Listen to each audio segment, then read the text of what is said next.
8, 9, 10,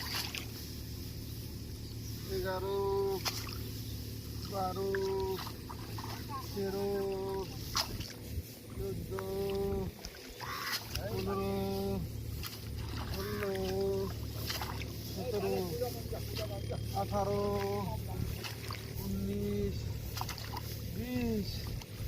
এখন হলো এখন 1, 2, 3, 4, 5, 6। এক ফুল 6 ঘন্টা হলো এইদিকে, আর ওইদিকে দেখছি এক ফুল, তার মানে 2 ফুল 6 ঘন্টা হলো। লাইক শেয়ার কমেন্ট করবা, দেখবা কমেন্ট করবা, লাইক শেয়ার করবেন, ভাই বোন দাদা বন্ধু সব লাইক শেয়ার করবেন। ভিডিও টিডিও করবো আমি। এখন আমরা বিছানা উঠাচ্ছি, বৈকালবেলা ভিডিও করবো।